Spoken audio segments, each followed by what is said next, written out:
सदाशिवसमारम्भां शङ्कराचार्यमध्यमाम् अस्मदाचार्यपर्यन्तां वन्दे गुरुपरम्पराम्.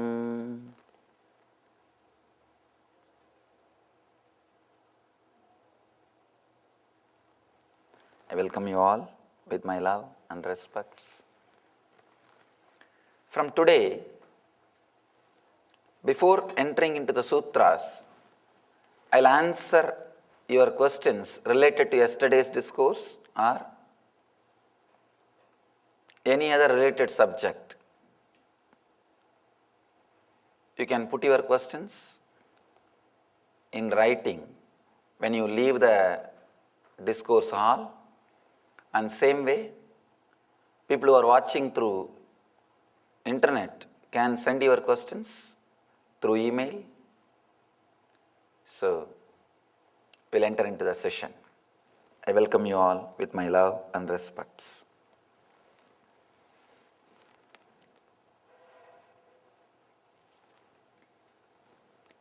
Let me read out today's sutra, and enter into the session. Look lovingly at some object. Do not go to another object. Here in the middle of the object, let the blessing descend on you.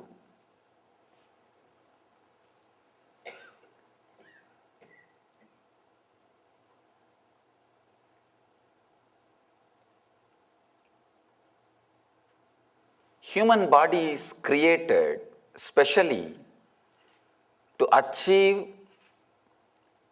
4 major things in the life: dharma, artha, kama, moksha. Dharma means the routine, the flow in which it does not get tired or it does not fall sick. That is dharma. Second, artha, comforts and luxury. Third, kama, pleasure and excitement. Fourth, important thing, moksha, a beautiful inner space. Body is created to experience the best things in the outer world and the best things in the inner world. Your eyes are created to look outside and to look inside.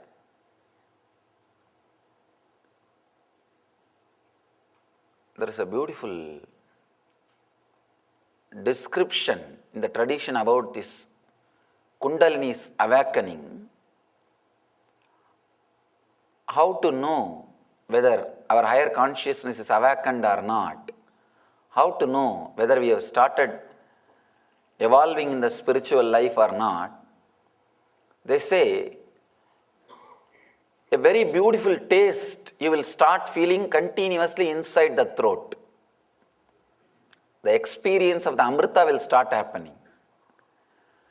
And a beautiful, clear, serene visions will start happening inside. Whenever you start looking inside, you look beyond fear and greed.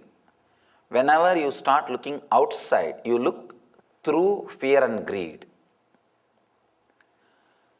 World is given life by your vision.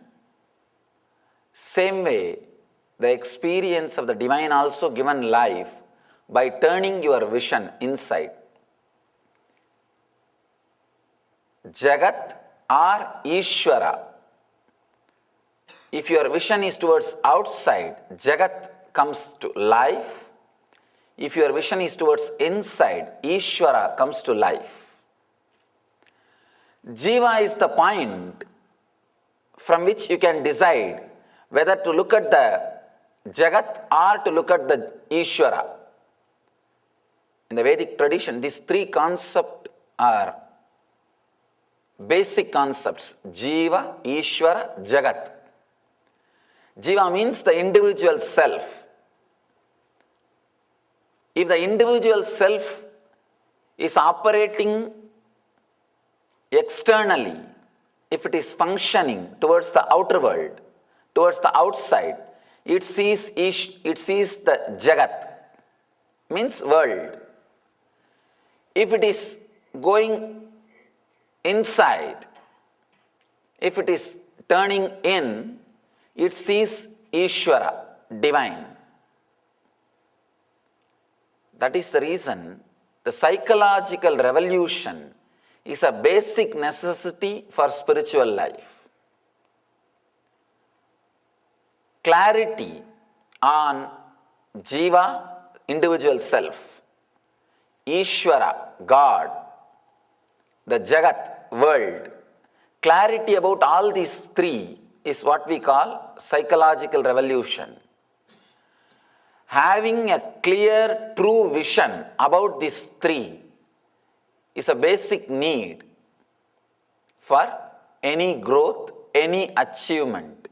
Even the people who achieved something in the external world, they have some clarity about the world, about the Jagat. That is why they are able to achieve. They are able to have much more than what others afford to have, what others are able to have. Shiva gives a very beautiful technique to use the senses which are by its own nature going out. By its own nature, senses are outgoing. Senses look at the Jagat. Shiva is very beautifully giving us a technique to turn the whole thing in, to see the God, Ishvara, to experience the divine. Look lovingly at some object. Do not go to another object. Here in the middle of the object, the blessing. Just yesterday, one of my ashramite was asking me, Satyananda was asking, Swamiji, in one of your discourses you said, we don't worship idols, we worship through idols. But suddenly, day before yesterday's discourse, the first day Shiva Sutra, you said, deity is God, deity does not represent God. Is it not contradicting?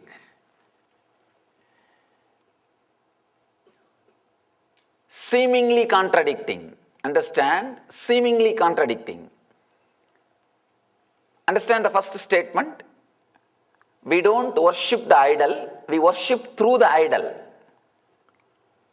Second statement, deity does not represent God, deity is God. Worship through idol happens only when you feel deity is God. Not when you feel deity represents God. When you think deity represents God, even then there is a gap between you and the divine. You have some idea. Only half of your energy will pay attention and devotion to this object which is in front of you. See, basically, you cannot conceive the idea of God or divine as long as your mind is functioning in the physical frequency. As long as the body and mind is functioning in the physical frequency, naturally you cannot conceive, you cannot understand something which is beyond your frequency. In the dream state, you cannot conceive a life or consciousness in the waking state exists. You cannot remember, you cannot understand anything about waking state in the dream state. Whatever idea you may have about your waking state, in the dream state is only idea, not the reality. Not the reality. In the same way, in the waking state, you cannot have any idea about the superconscious state, about the divine. So naturally, you need to have something which you can connect or relate. When you really disappear into that, only then you experience the higher conscious state.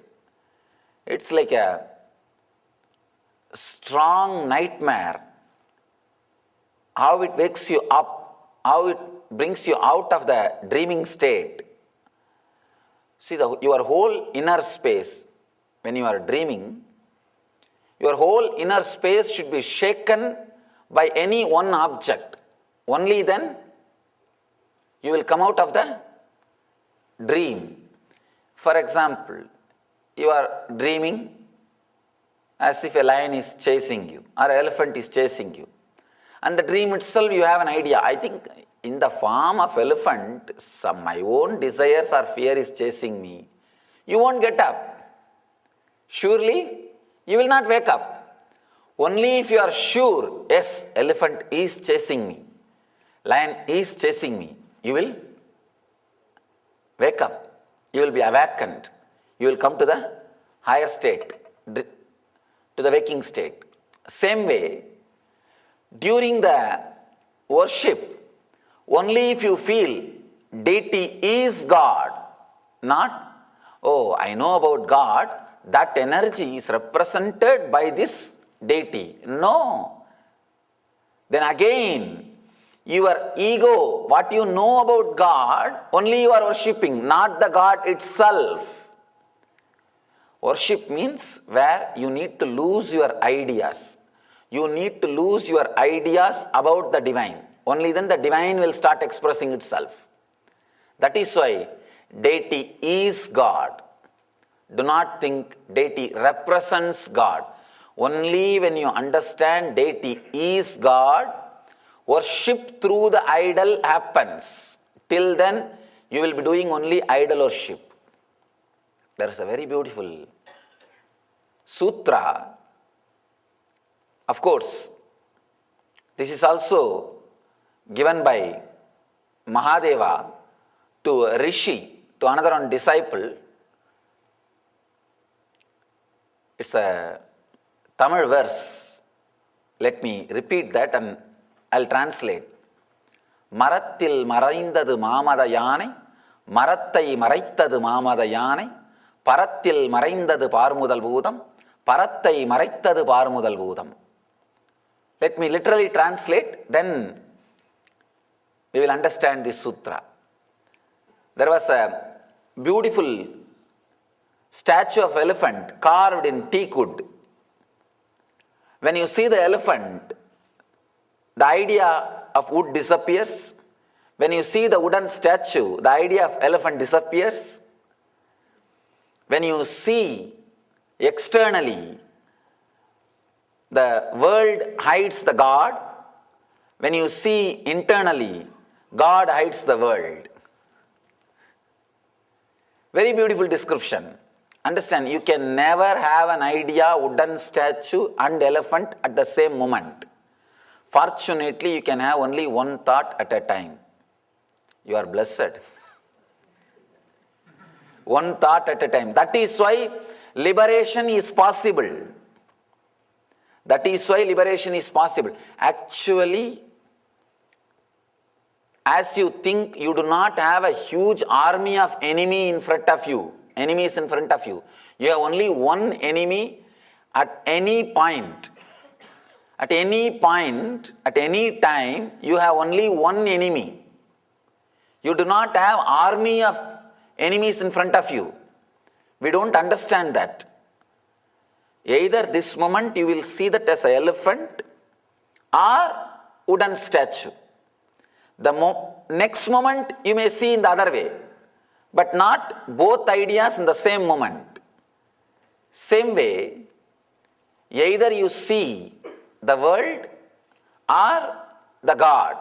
When you see the whole thing as divine, suddenly the world disappears. Parattai maraitthadu parmudal bhudam. All the five elements has hidden, it has covered the divine. Parattil maraindadu parmudal bhudam. When you have the intense vision to look deeply, all the five elements disappears into the divine. If you see the deity, you cannot see the statue. If you see God, you can't see statue. If you see statue, you cannot see God. You can see only any one thing.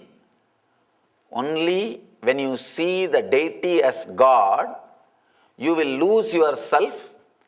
Worship through the idol will start happening. Worship through the idol will start happening when you lose yourself into the deity. When you know for sure the deity is alive. I have so many wonderful stories. The moment I remember the power of this deity, the power of experiencing deity as God, I remember so many stories. One story from my own personal experience. Of course, I would have told this story many times, but it's okay. I love to tell this story. It is such a wonderful story. I was traveling in Gujarat.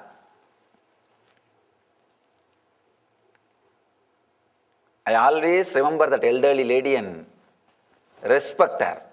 Like how I remembered yesterday, Swami Lakshman Ju. I can say this lady is surely lived in the same consciousness of Gopikas or the Krishna's Anga Devatas, the Krishna's divine companions.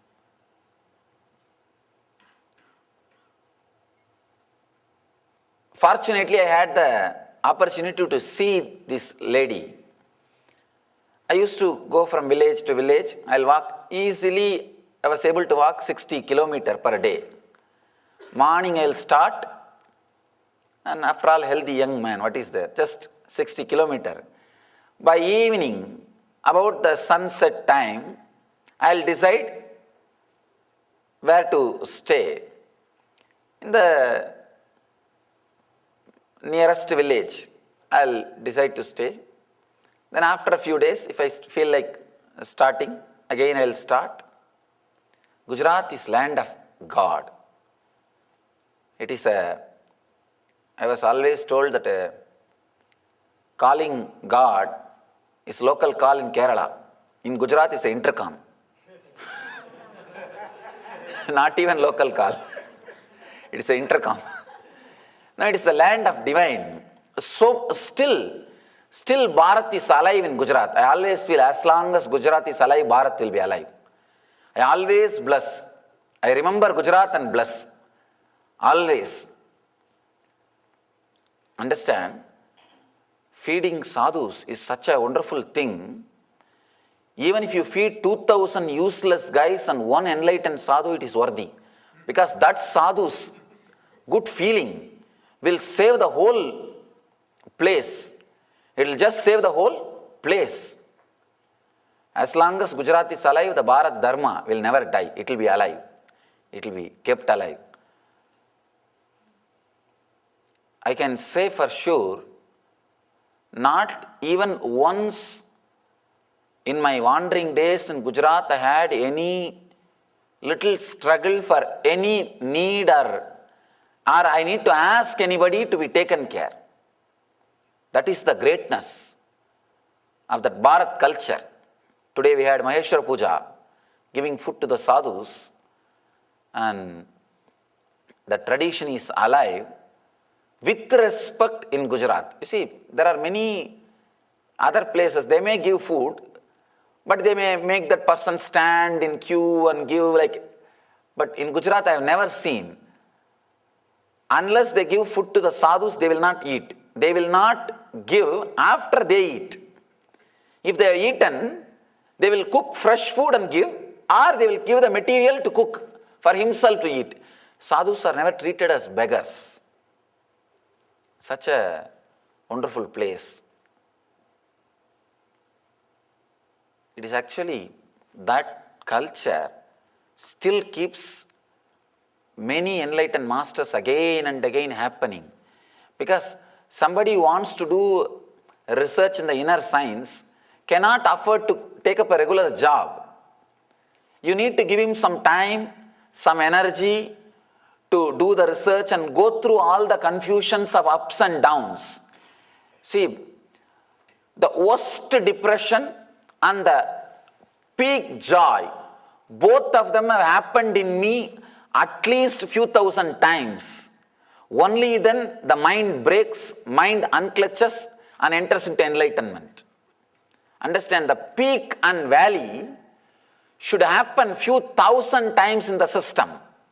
Only then system gets bored of the mind, the nagging mind, and divorces. Till then, no, I think it's okay, I can manage for a few days, only today, because I was having headache, my mind is not cooperating with me. But only when the system sees the peaks and valleys, it just decides, enough, let's drop. So he cannot afford to take up any regular job in which he needs to follow a regular routine, like a morning getting up, going and attending an office, attending same thing and consistently doing something, and again lying down in the same bed, same house, same life. He cannot afford. The person who lives in a normal life will be very normal. Nothing extraordinary can happen because his whole consciousness is continuously cut, just like a bonsai trees, roots are continuously cut. The person who lives in a regular safe routine, person who lives in a routine which he knows will never be able to grow roots or wings. Understand? It's a very solid statement I am making. I know it may be hurting you, but I am telling you the truth. Narada Parivrajaka Upanishad, a very beautiful Upanishad, describes the way of the Paramahamsa or achieving the ultimate experience. If you know your routine when you get up from the bed, if you have a rough idea about your routine till the night, till you come back to the bed, be very clear, your life will be normal. It is like a cutting your roots like bonsai banyan tree. How the bonsai banyan tree's roots are cut continuously and it can never take the roots. Same way, that person can never expand beyond certain limit. Worst depression and the ultimate joy, both should happen in your system again and again, at least few thousand times. Only then you decide, enough this mind. Enough, I played with this mind. Now, let me relax in a conscious state. You decide very clearly. That happens only at that moment. Only when you relax like that. Gujarat is the place where they feel and understand that sadhus need to be given their time to do the inner research and development.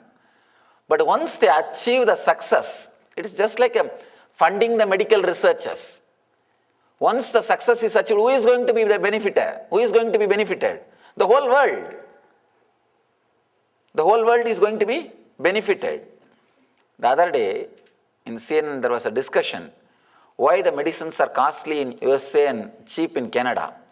Because USA is spending for research and development. So much money is spent in research. So naturally, here they have to cover the money, take that money back. Naturally, after you do research and development and open it, it's useful to the whole world. Same way, the Gujarat is the place they do research and development but never take the money back and give it to the whole world. That's a beautiful. I can say at least 40,000 monasteries are constantly giving food to sadhus in Gujarat. 40,000 monasteries. I went through the statistics. I was traveling and in a small village. I was going from Gandhinagar to the Somnath. That time only they were constructing the Akshardham temple. Constructing or almost completed. The first Akshardham, Bhagavan Swaminarayan's Akshardham, went and had darshan, then walked, wanted to go to Somnath, one of the Jyotirlinga. In between, one village. One elderly lady, she invited me, Baba, come and stay in my house. It was a small hut. She was having one cow and a small patch of land in front of her hut. She will grow something for her to eat, some greens and whatever little bit things needed for cooking. And this cow milk she will go and sell in the market. And with that she will bring some food and offer it to Krishna, and she will also eat. She had a small Krishna. She is a great Krishna devotee. Had a small Krishna deity, and she will offer to Krishna and eat. This is a simple life. I can say her whole total property value will be less than $1,000. Her per day income may be maximum $2.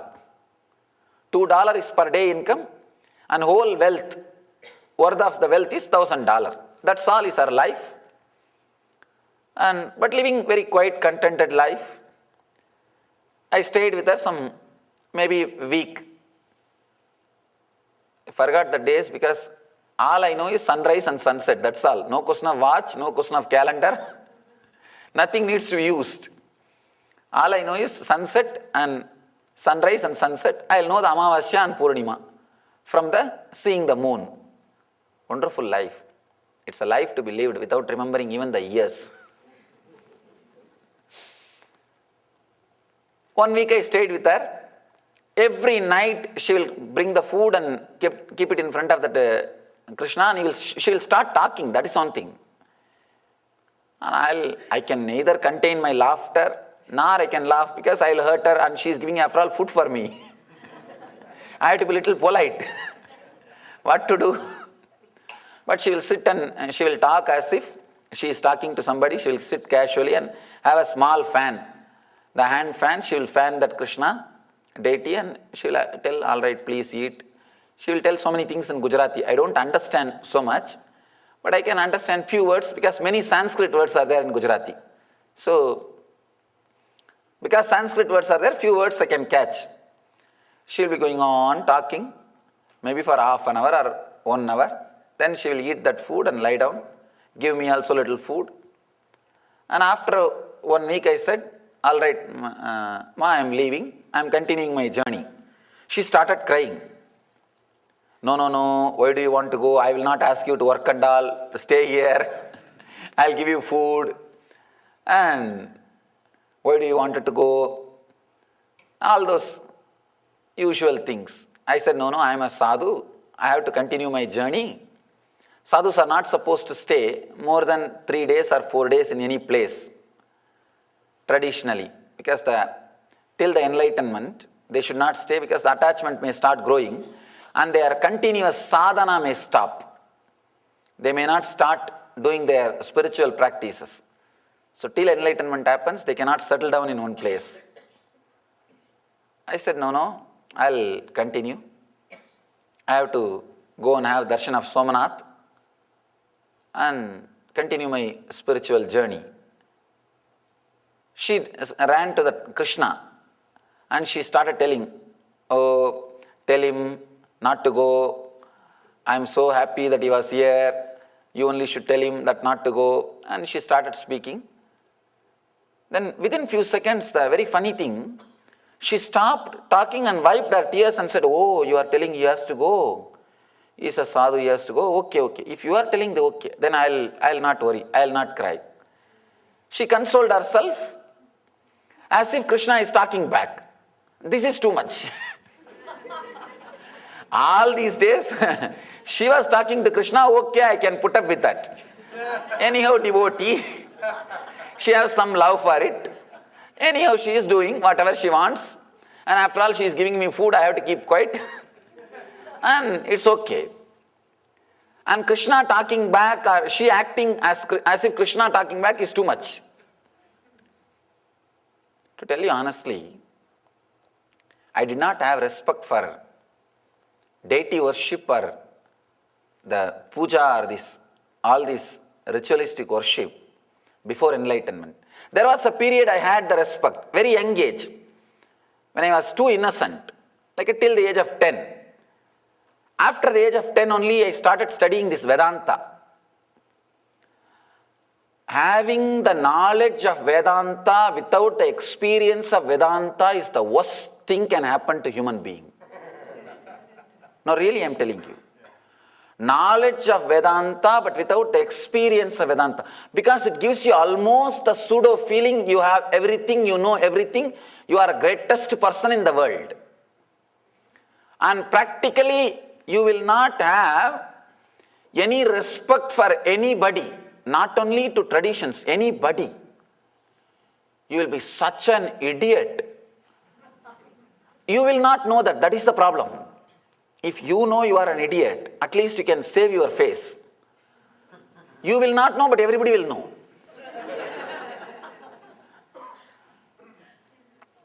That is the worst thing can happen to human beings. Anyhow, I was in that mood. I had the knowledge, but not the experience. Experience has not happened. But the knowledge was there. So naturally, the Vedantic knowledge without experience adds so much of arrogance and intellect to you. I can say your whole inner space kind of gets corrupted.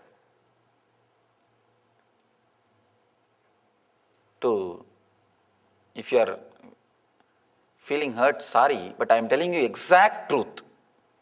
I have seen hundreds of monasteries where people sit and study this Vedanta for 20 years. I really feel sorry for them. If they can spend the time in sadhana, it will be so much fruitful.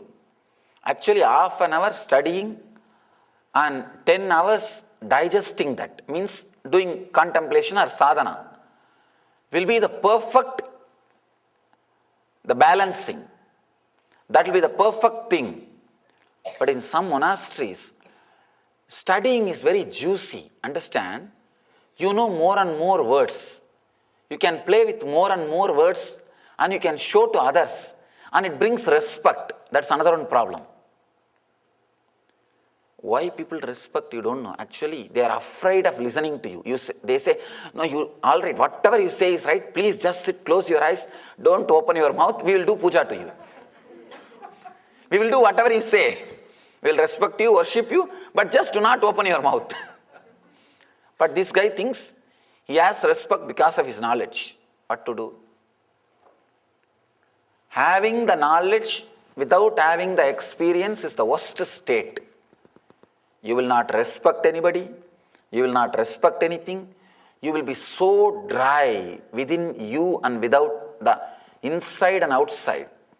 I have seen in my experience how to find out whether somebody is a strong Vedanti, he will have stomach problem. Really. See, logic is like having teeth in the stomach. You will literally eat you. Having teeth inside the stomach. Constantly you will be chewing yourself. You will carry constant irritation. Compassion or love is like a lubricating you. Intellect, just intellect, is like a continuously turning your nerves and creating more and more stress. You will have stomach problem. Giving your love, even a hug, or just looking at something with a love, is like sending with a high force lubrication into your nervous system. It just heals. Even for a few seconds, look at any one of those deities. We have so many deities. You may feel connected or you may have love for any one deity based on your family bringing up or based on the maybe some books you read, or some your prayers got fulfilled.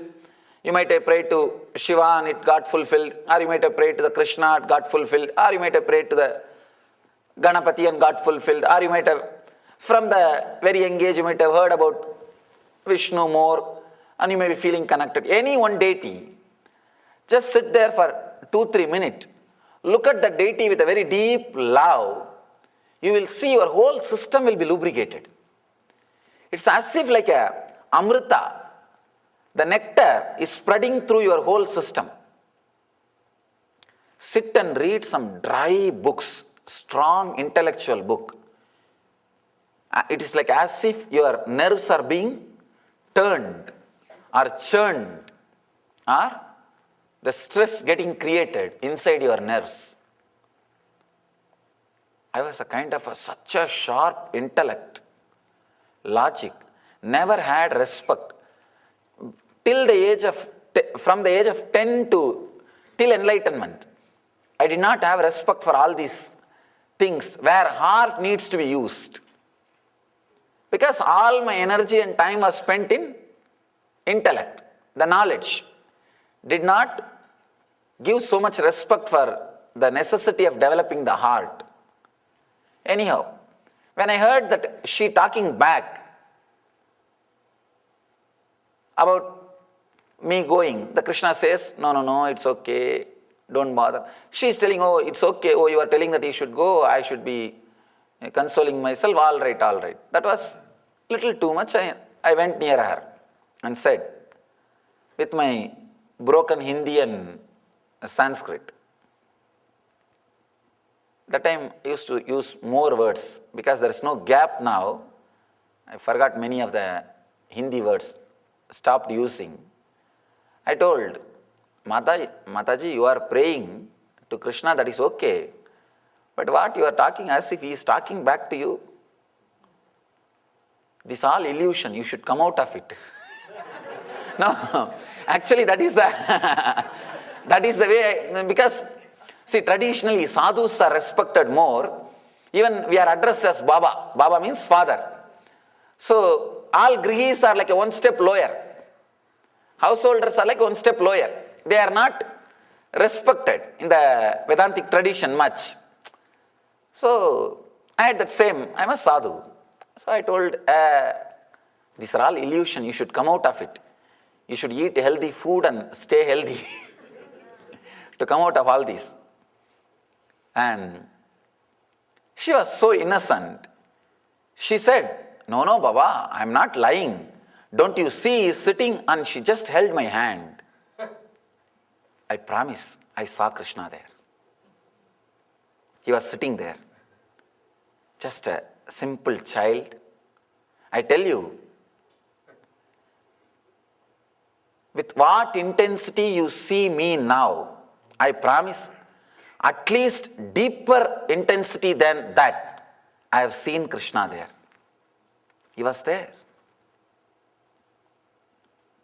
Just small baby, as he was described in Bhagavata, with a small flute in the hand and putting his hand like this on the face, very innocently, with a peacock feather, all the uncleaned hair and very dirty mouth, all that food was there on the mouth and unwiped, and just that small little baby, he was there. The shock was from the very root center. Understand? The shock was from the very Muladhara chakra, from the root my being was shaken. It is, you can understand, even if I had the small doubt she is a saintly lady, I wouldn't have went and told her, you should come out of all this illusion and you should stop doing all this foolishness. You should be very healthy. I would have never told that. Such a simple, unassuming, no external expressions of any saint or a divine being in her. A simple lady, village lady, maybe 70 or 80.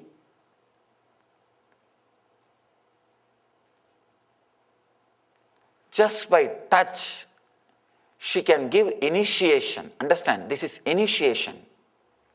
This is not just, she was able to transmit that experience into my system.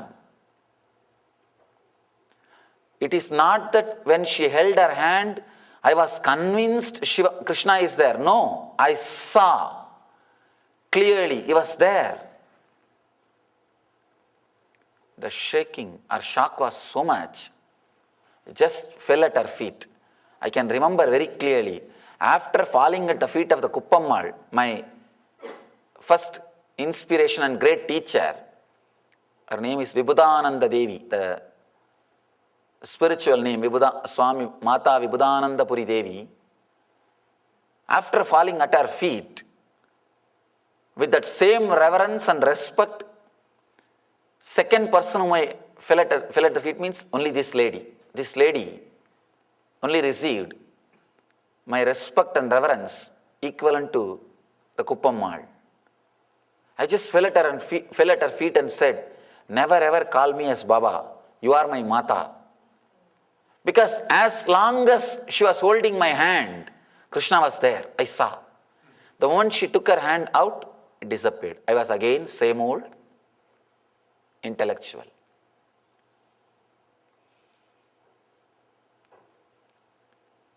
It was a very deep, strong experience. The same respect which I had for my own teacher started having.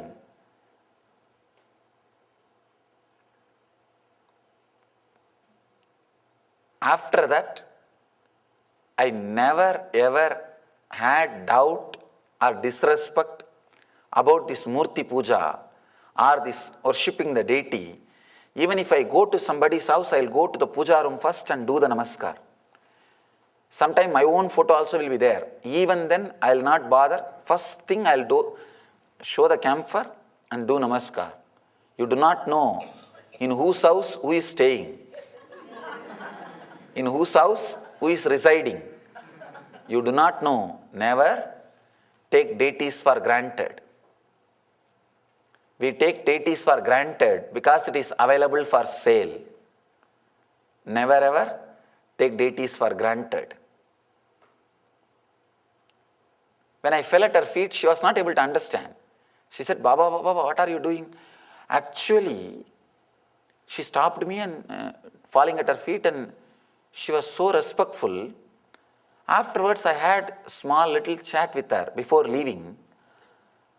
She was so innocent, she was thinking, even if she is living with Krishna, then such a small person like her can have darshan of divine and living with Krishna. She was thinking that all sadhus would have had vision and darshan and they are living divine life. I said, that shows your innocence.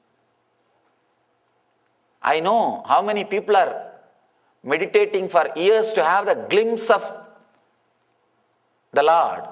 And here is a lady, she is living with him from morning till night. I have seen. She will lock that small hut and go for that selling the milk. There is nothing inside the hut to steal. Even if some thief comes, they will drop something out of love and the compassion and drop something inside and go back. There is nothing except 2-3 bricks for head and 2-3 gunny bag for lying down. But she will lock that room carefully and go. And I will ask her, why are you locking? No. If some dog comes and hurts Krishna, what to do? If Krishna, slowly, if he goes out and he gets hurt in the road, what to do?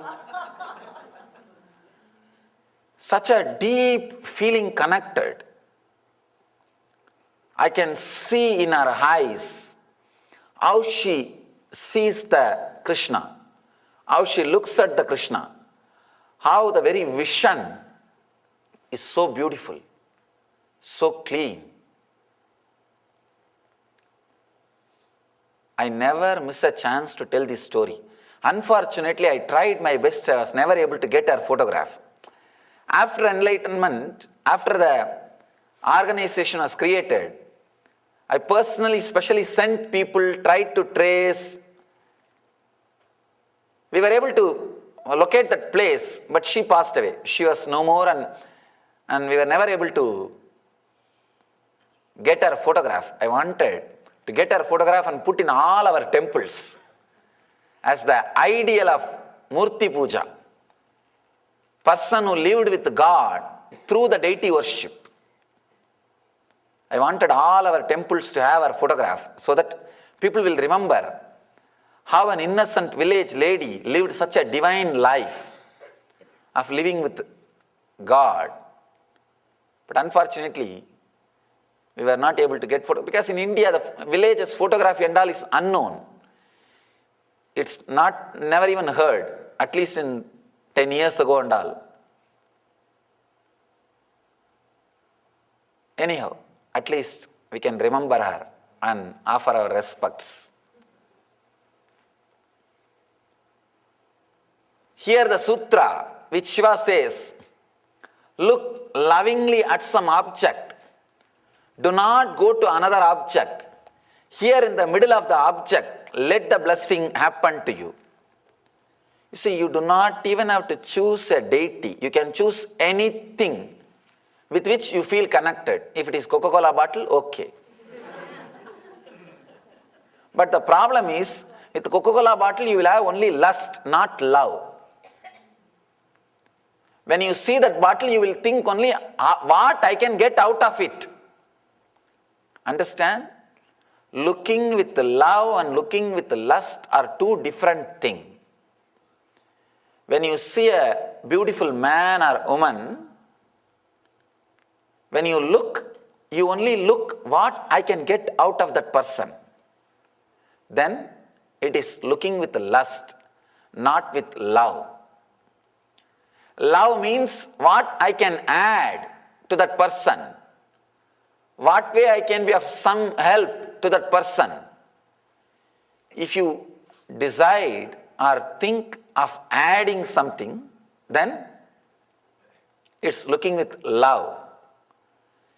The moment you see and you start calculating what I can get out of that person, it is looking with lust. Understand? Looking with love, looking with lust, two different things.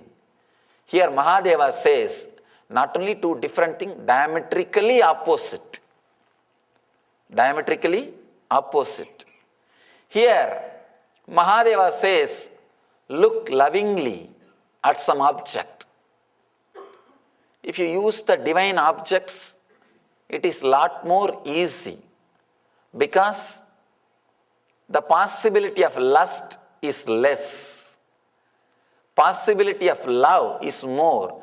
From the young age you are taught to look with a love and respect. So it is easy to connect.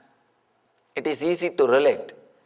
Have any one deity or the photograph of the God or Guru.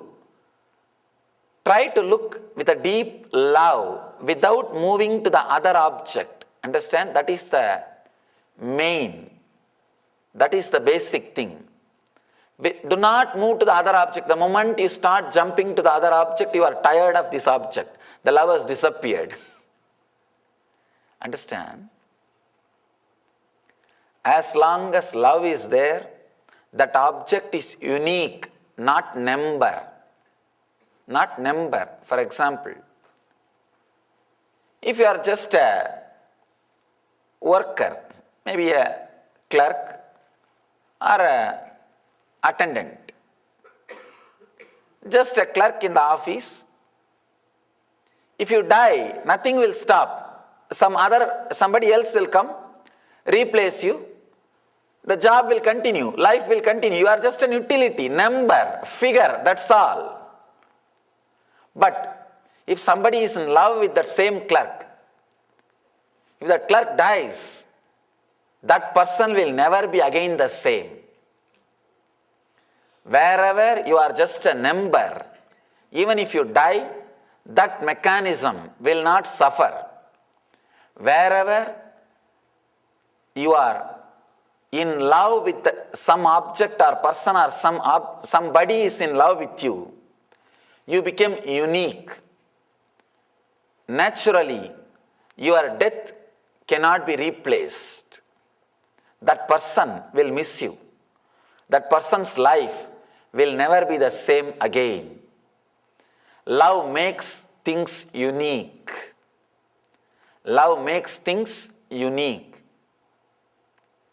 The other day, we were having an energizing ceremony here in the temple. All the Swamis, all of us are sitting and chatting before preparing for the ceremony. One disciple, she asked me, Swamiji, every day you are seeing us, all our mistakes, confusions, are you not bored by us? It was a very honest question. Because they know, sometime I tell them, do some new mistake, I will be entertained. Not the same mistakes. Because even to commit new mistakes, you need intelligence. She was asking that, don't you feel bored?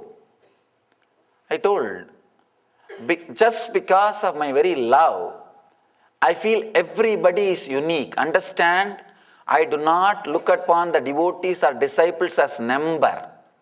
It is unique. That is why with so much of patience, I continue to work with everybody. If it is just a number, forget about it. Next person will do the work. Over.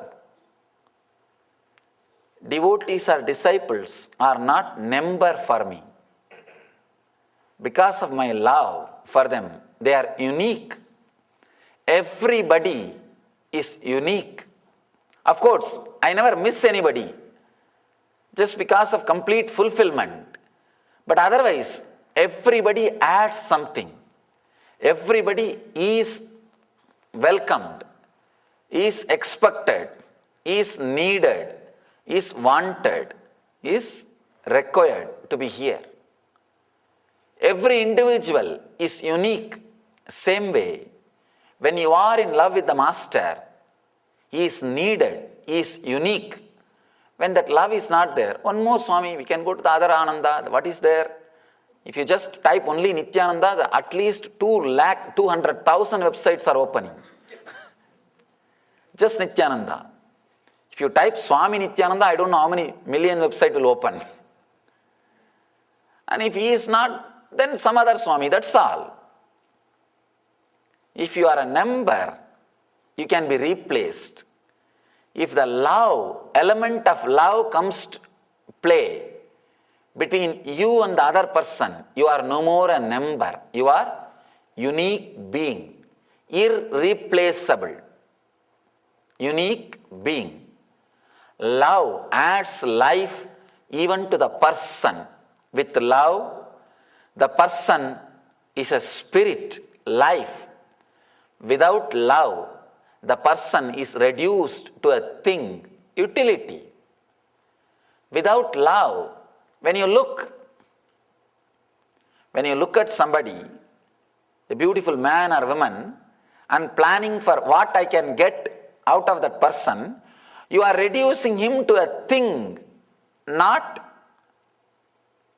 as a being, as a spirit.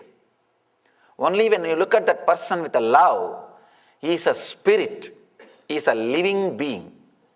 When that love is not there, he is a thing.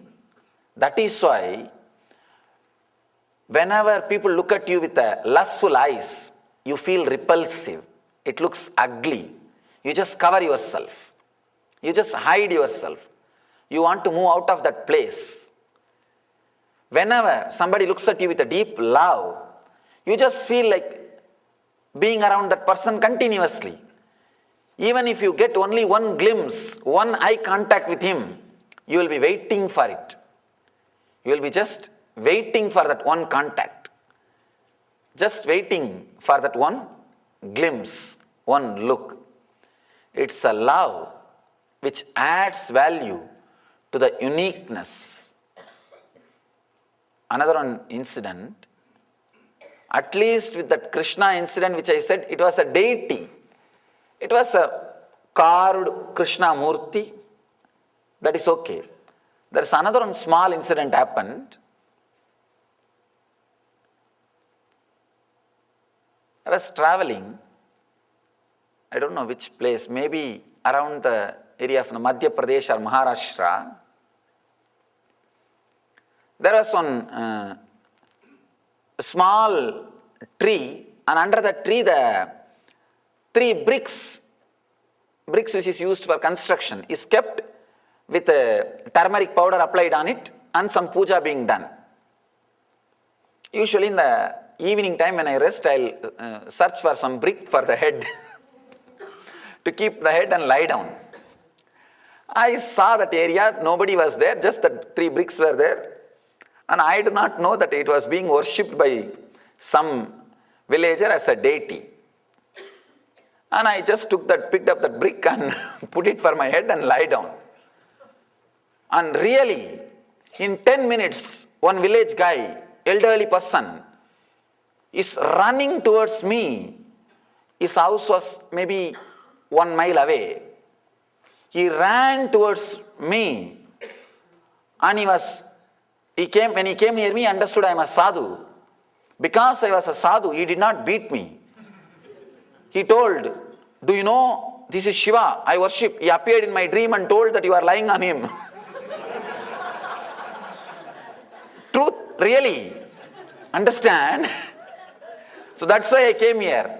And he brought a small pillow. That's another one beautiful thing. He brought a pillow. Lie down on this pillow and leave him there. Put that murti back. From 1 mile, he was lying down in his home. He says, I had a dream. Shiva told me that one sadhu is lying on me. Take the... And he brought the pillow and told me to put the brick that side. We don't know who all are having connection to what all. Just his deep love for that ordinary brick, which is used for construction, can create a telepathy power in him. Understand? I read an article. American Army is trying to develop telepathy power to use during the war times. They are doing some research and development to use this telepathy, sending message through the mind. Understand? Ordinary villager, just his love for a brick. Of course, I'm afraid to use the word brick again now. He may get a... I don't think he is dead. Only that elderly lady was dead. I don't think he is dead because I never tried to trace him also. Anyhow, just simple love to the ordinary looking brick can create such a deep telepathy connection between him and Mahadeva. Then understand, between him and Shiva, this ordinary brick is acting like a cell phone. You can't imagine the way in which that guy ran towards me and the way in which he was shouting at me. Just because I am a sadhu, he left me. Otherwise, I would have had the puja. The puja from him. Just I want all of you to understand the power of love, the power of simple love. It was a simple love, and actually during British time, all the milestones in the Indian highway used to be yellow painted. There was a big problem because from next day all the local villagers started worshipping all the milestones. No, really. Then they changed the color and changed it to green paint. Because for Indian villages, nothing is needed. Just a clear some shape is enough. Everything is God for us. Everything is God for us. Let me describe this incident that may throw a deeper light for you.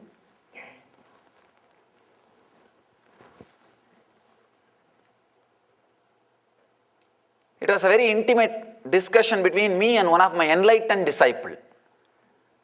Maybe If you are new, you should know. Few of my disciples had the fortune and had the enlightenment experience. Not only had, of course, enlightenment once happens, it stays with you. He was asking me, Swamiji, after this experience, whatever books I read, many points I can say are my experience, but many points are not my experience. How can I understand whether I am fully enlightened or not? Or how is that points? Are they right or wrong? There is a very beautiful incident in Ramana Maharshi's life. I quoted and gave him the answer. Understand, this one incident can completely open up and give you a new click or new glimpse towards the truth.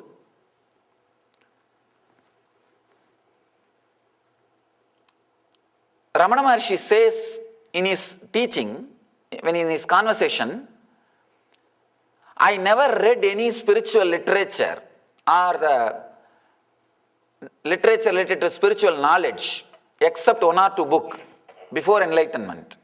He says, I achieved the Brahmajnana without knowing the word Brahman. And after I achieved the experience, when I was going through the books, I was able to clearly experience whatever is written is my personal experience. This was the discussion he was doing. Later on, some disciple asked him, Bhagavan, how can every word written in that book can be your personal experience?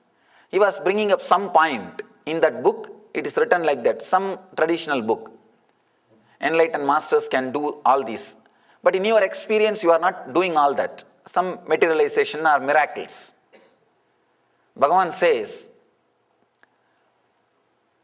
when I say all those things are part of my experience, my inner space is so vast, I can see very clearly, including materialization, everything can happen. It is not necessary that I should do it and show. But in my inner space, I can see very clearly it can happen. Understand? If you have the clear confidence and feeling, yes, I can see the divine. It can happen in me. I have such enough inner space and love. Be very clear. Already you passed that state. You passed that much. You can now start the next level. You can now start the next things. You don't need to sit there and prove. Sitting there and proving is only needed as long as you have doubt. You have doubt. Bhagavan says very beautifully, I am very clear the materialization can happen inside my inner space. I can very clearly do. That is the reason. I don't have to prove myself or to prove to others that I can do. I asked him, do you have that clarity? He said, yes. I do. I am very clear. I can do it. Only thing the feeling is not coming up strongly from the navel center.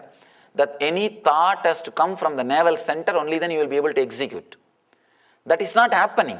But the possibility is there inside the body. I can feel very clearly. My nerves are saying it is possible in me. See, your nerves will never tell lie to you. Your mind will tell lie to you, but never your body. Your nervous system will never tell a lie to you.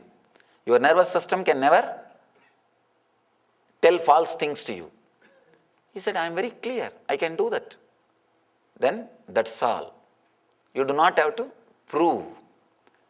Understand, when you have this love, your inner space will become such, there are many things you will not ask to be proved. You will not asking for the clear logical reason. Suddenly you will just feel connected. That's all. Sometimes, even if you hear from other people very logical criticism about the master, you will not bother to hear. You will say, get out, get lost. I am not interested in listening to you. That is the time they blame that you are hypnotized. You are mesmerized. You have become part of some cult. You have become part of some sect. People who cannot experience, understand the space of being in love with the master cannot understand the truth. That's why I always tell, we are not cult, we are a culture. Understand, there is a big difference between these two. There is a big difference between these two. When you are in deeply love, you will see the uniqueness of the truth, and everything will become alive, reality to you. And you will see every step you take in your life feels ecstatic, feels joyful. I cannot imagine from 1 mile somebody running with a pillow saying that you are sleeping on my God. Understand the strong telepathy connection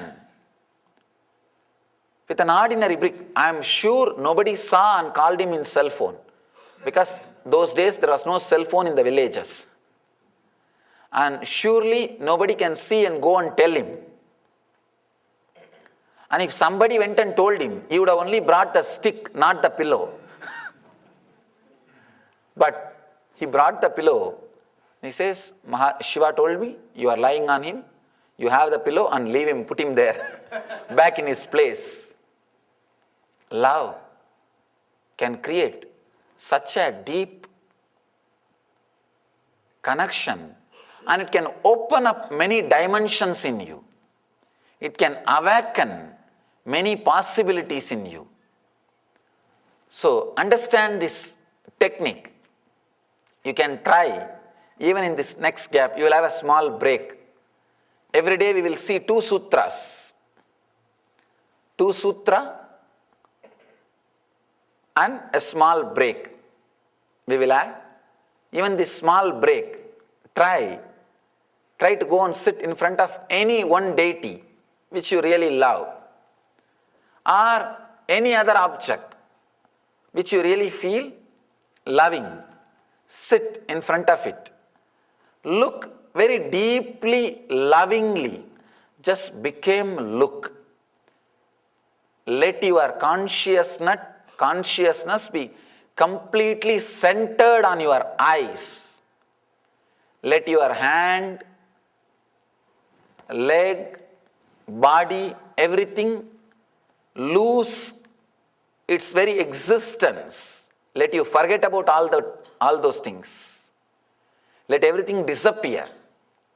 Let you just become eyes. Look deeply, with a deep love, for few minutes without jumping into the other object. If you have jumped to other object, come back. Get back.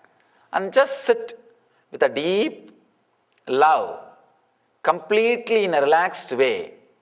You will see a very deep silence, very deep bliss, very deep blessing starts coming out of your system. You need to understand one more thing.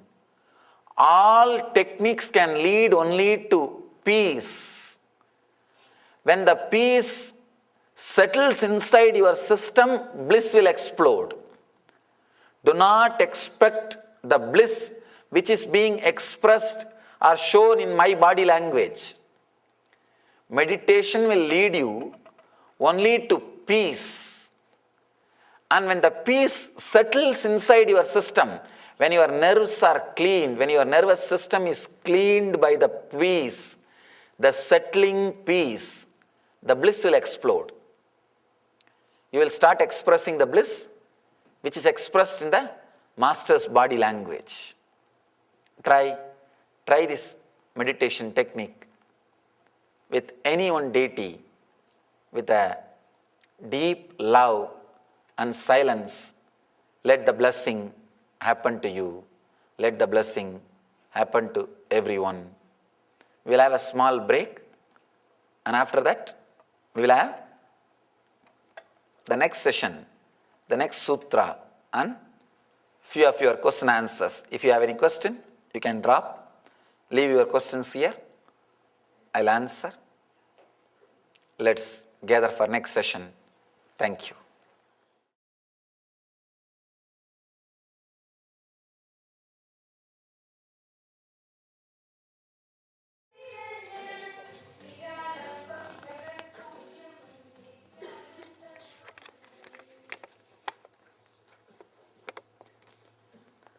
How can a person let go of attachment to enlightenment also?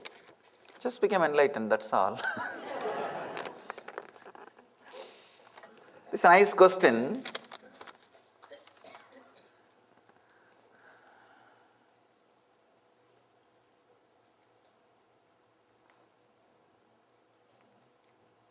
One disciple goes to Ramana Maharshi and says, Bhagavan, enlightenment is very difficult. And Bhagavan says, no, it is very easy. Because to achieve something else only you need to work. To achieve enlightenment, if you just keep quiet, that's enough. It will happen. I tell you, it is neither easy nor difficult. It is. It is there.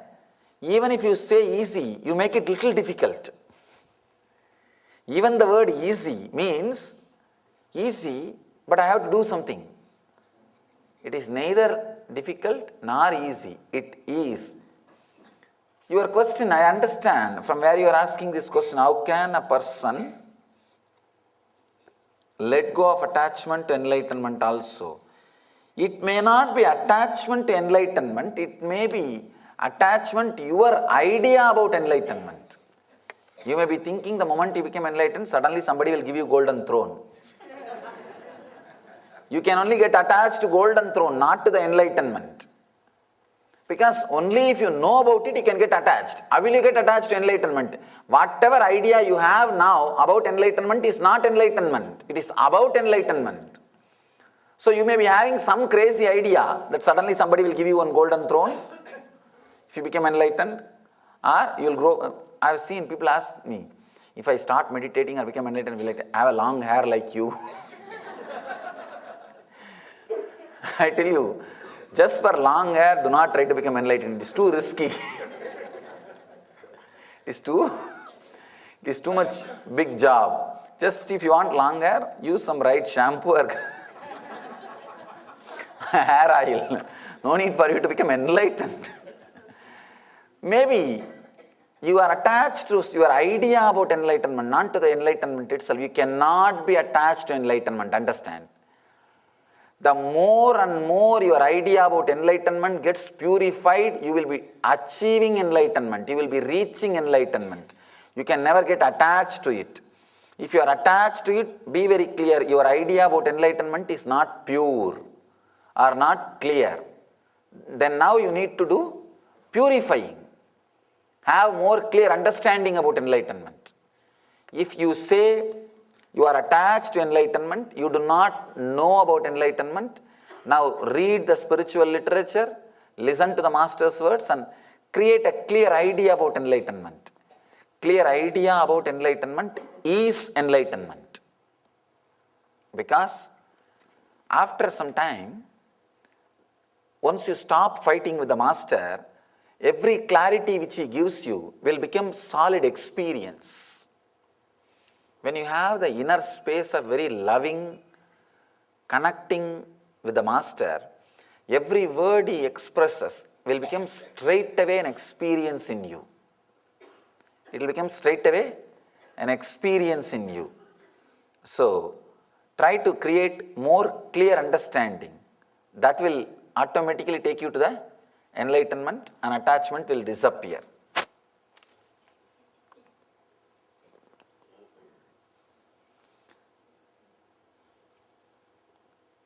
When I gaze at the Murti, it seems that as my body deeply relaxes and body sense disappears, that I am looking through Ajna and not my two eyes. Should I correct and return to my two eyes and or allow gazing through Ajna? Whenever you gaze, naturally your Ajna will be activated. Your Ajna will become alive.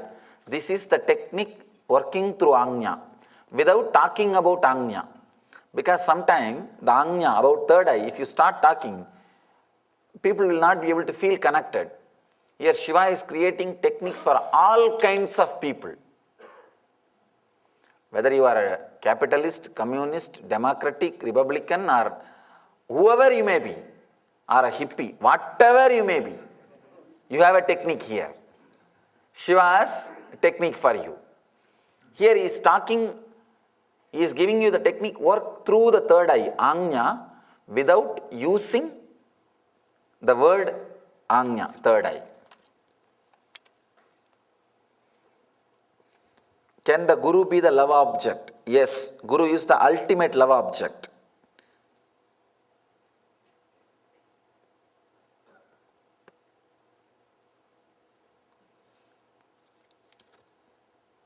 I belong to my Guruji, so much gratitude for beautiful knowledge given, so beautiful.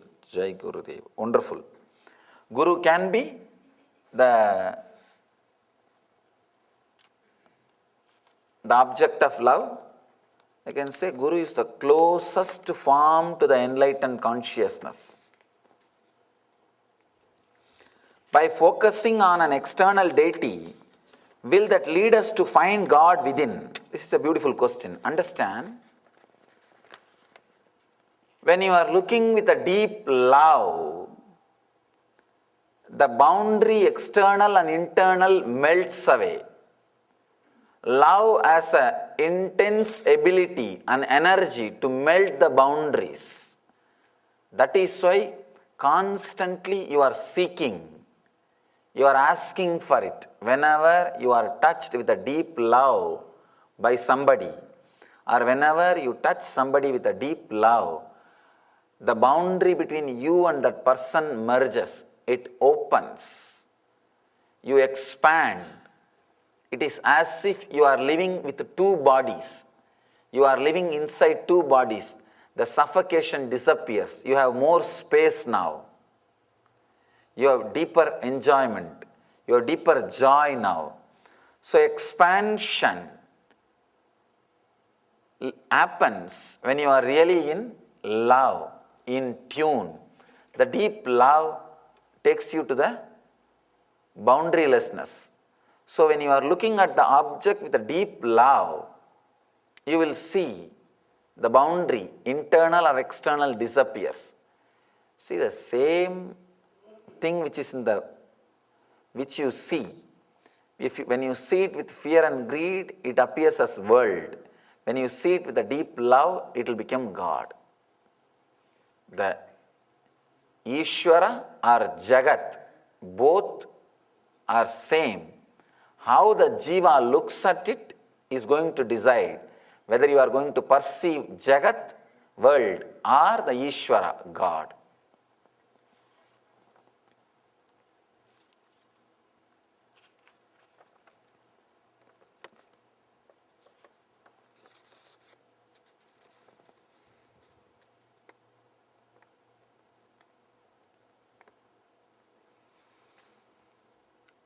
When I focus on the deity I choose, remembering not to move to another, my feeling of gratitude that are connected with other deities keep arising.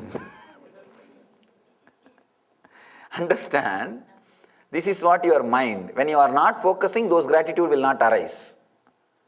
Only when you are focusing, the gratitude will arise. Don't bother about it.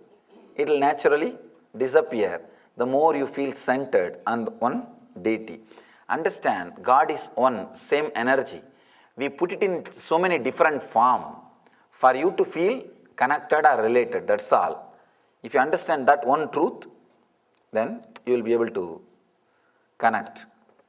Yesterday's Shiva Sutra discourse, you taught us about Ajapa Japa mantra to be repeated 24 hours. How can we repeating the Soham mantra during our sleep? Understand, if you are breathing, the breathing sound must be happening. In deep sleep, don't you breathe? I think you are breathing, that's why you are here. If you are not breathing, you should not be here. And As long as the breathing is happening inside your system, the repetition of the Soham mantra happens. In the deep sleep, because you are not aware, you don't hear that mantra. In the waking state, because you are too much filled with noise, sound inside, you are not hearing. If you are silent during waking state, you will hear the mantra. That same silence will penetrate your deep sleep state also as awareness. Then you will be able to see the mantra, ajapa ajapa. Bring silence, that will bring awareness to your life. What is love? How does one love? Wonderful question. At least now you asked.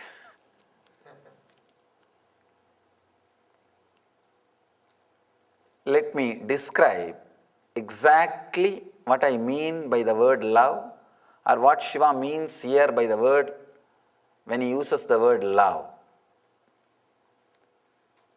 Always, when you look at something, you are calculating what I can get out of it, what I can have out of it.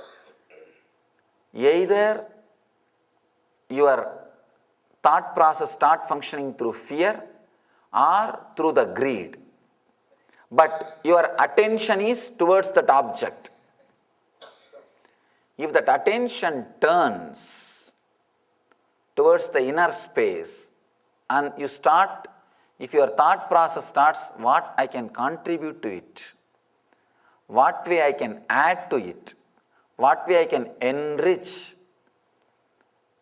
this process is called nivritti, means fulfillment. The earlier process based on fear and greed is called pravritti. If the process in you is a pravritti, asking what I can get out of it, what I can have from it, it is asking, lust. If the process is nivritti, what I can add to it, what I can contribute to it, it is the process of love. To tell you honestly, no mere words can express exactly. I am trying to use more and more words so that some word will click with you. Some click will happen to you. That's all I am trying. Otherwise, I am not able to, not only me, nobody will be able to give you exact definition. It is an intense experience. These are few strong experiences which can't be verbalized. Maybe the words which I uttered can give you some idea and create some click. That click can lead you to the experience. Let's enter into the next sutra. Next sloka is the 59th sloka. I'll answer this question later on. Let me read the sutra. O beloved, put attention neither on pleasure nor on pain, but between this, let you achieve the truth. This is the one more sutra. Does not need to be practiced at particular time. These are Nitya Sutras. Means this should mix inside you as a juice. These should be like understanding. It has to be internalized inside you. It should become part of you. And it should become eternal practice in you. Nitya Sutras. I can classify the Shiva Sutras into 3 categories. Nitya Sutras, once you understand and internalize, then that is enough. Every day it will start practicing itself. Nothing else is required. The second, Dhyana Sutras. You need to understand and practice at a special particular time in your life. Third, Ananda Sutras. just very understanding, you are liberated. Just very click, you will feel that openness. You are free. This sutra is Nitya Sutra. Just you need to understand, internalize, then it will naturally become part of you. Your very being will start expressing itself. This same understanding. Put attention neither on pleasure or on pain, but between these. Continuously, either you expect pain or pleasure in the next coming moment. You constantly think, what next? And immediately, if I do that, what am I going to get? Whether it is going to bring pleasure or going to bring pain. What is it going to bring? What is it going to do? How am I going to handle it? Either you visualize pain or you visualize pleasure. Mahadeva says, do not visualize pleasure or pain, just be. Again, one more technique to throw you back to the center. Throw you back to the present moment. Actually, to tell you honestly, all 112 technique can be expressed in one word, be unclutched. But we are not so intelligent to listen one word from one master once and then be unclutched. So I have to add the same thing, be unclutched, be unclutchedly unclutched. And unclutching is the ultimate unclutching. The clutching is not the useful thing. These are the 112 sutras, that's all. That is the truth, nothing else. I have to use so many words to remind you constantly, that's all. Actually, it is like driving the teaching into your head. Exactly the same thing which I was speaking yesterday, balancing between rajas and tamas. That same thing Mahadeva is expressing in a different way, in a different expression. Do not put your attention on pain or pleasure. See, yesterday, what the technique which I was talking is, if you can catch the glimpse of that, how your body feels when you are having rajas, if you catch the glimpse, how you feel agitated during rajas, then that technique is for you. If you are not able to catch, there are some people, even if you sit 10 times in roller coaster, you will not be able to catch how the rajas is activated in your system. They will be so dull in the self-diagnosing methods. Even if they say they have stomach pain, it means they have a headache. Now, sometime in Ayurvedic system, doctors will not believe what you say. They will directly diagnose. Just like how the animals are treated. They will directly diagnose. Because you lost connection with the nature. You lost touch with the nature. You lost touch with your own body. So if you are not able to find out the imbalance of rajas or tamas here, at least you can find out based on your mental emotion. I think that will be a lot more easy.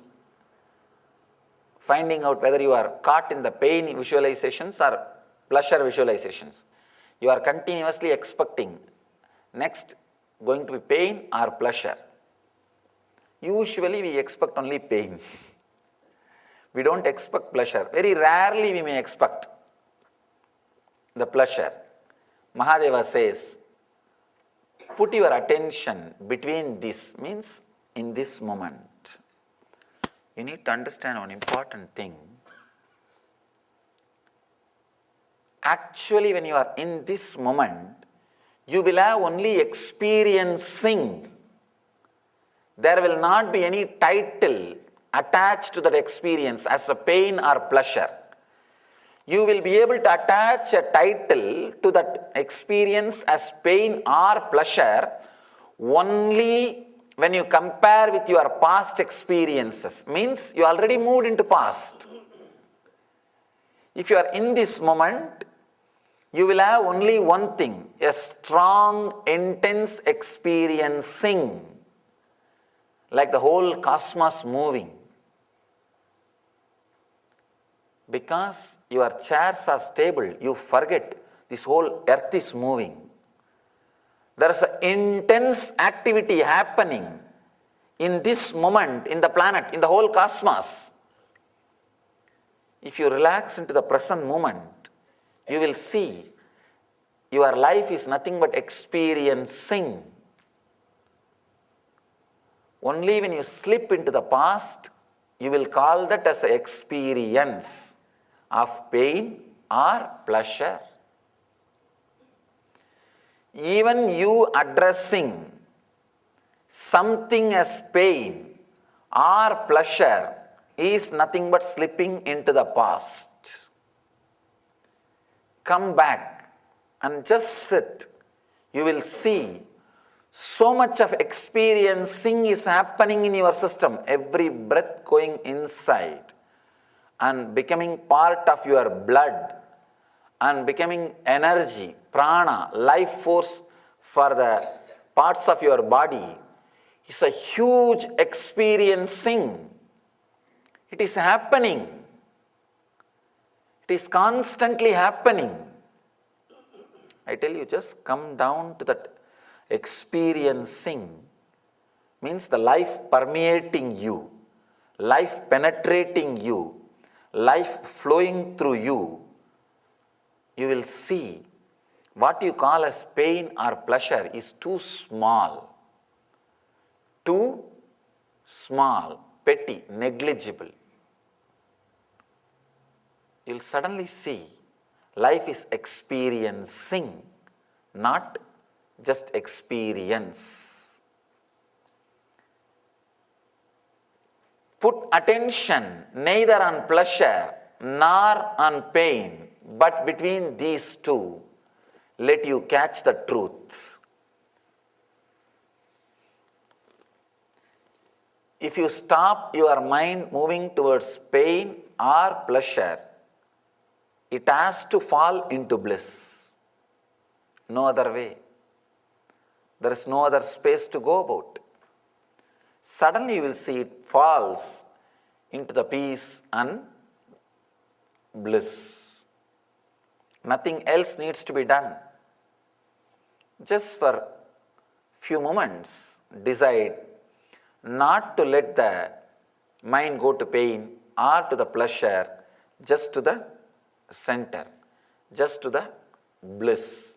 The moment you stop these two movements, automatically it will fall into bliss. Actually, one reason why the Shiva Sutra has not become so popular like other scriptures, because it gives too many wide variety of options and techniques. The branding was very difficult. Usually, if it is one particular thing and 10,000 people are talking about it, it will become very popular. Easy for selling, branding. But here, Mahadeva has not created this book for selling. He has expressed all the great truths he discovered through his research and development. Every experience, he has verbalized it and spelled it out. He just decided, in future, whoever wants to take up one line, one sutra, and create a tradition and philosophy, let them do. Here I am expressing the whole encyclopedia. This book is actually Encyclopedia of Enlightenment. So many techniques, from so many ways, from so many methods, through so many paths, leading you to the ultimate experience. But one important thing you have to do, just listening, just reading is not going to work.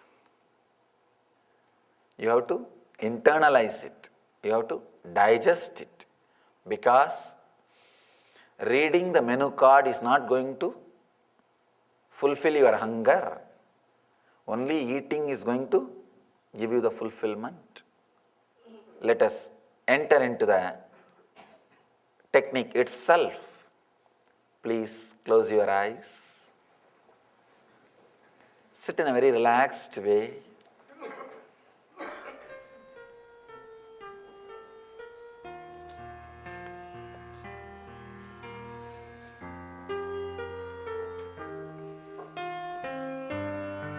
Neither expect next moments, the future in your life is going to be pain, nor expect it is going to be pleasure. Just be in this moment. Any thought which happens in your mind will only be expectation about pain or pleasure. Relax from both the thoughts and just be in between.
Whenever your mind slips into the thoughts which may create pleasure or pain, bring it back.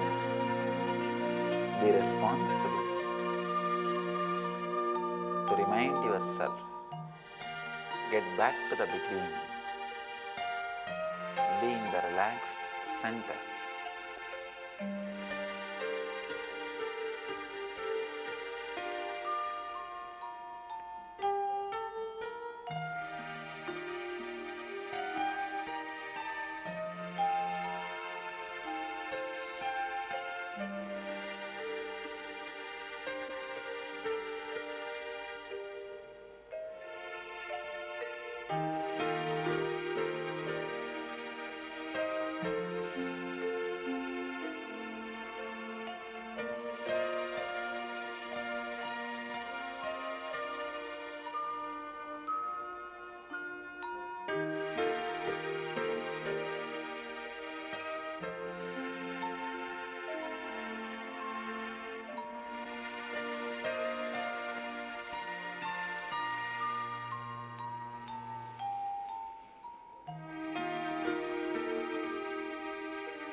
Shanti, Shanti, Shanti.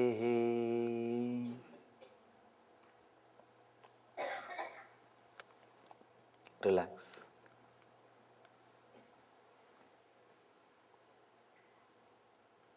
I am speaking on all these techniques so elaborately to bring them back to life and put it on record so that for future it is preserved and for seekers it is available to practice. Try any one technique which clicks with you, you will see the ultimate truth. Let you achieve and radiate the eternal bliss, Nityananda. Thank you.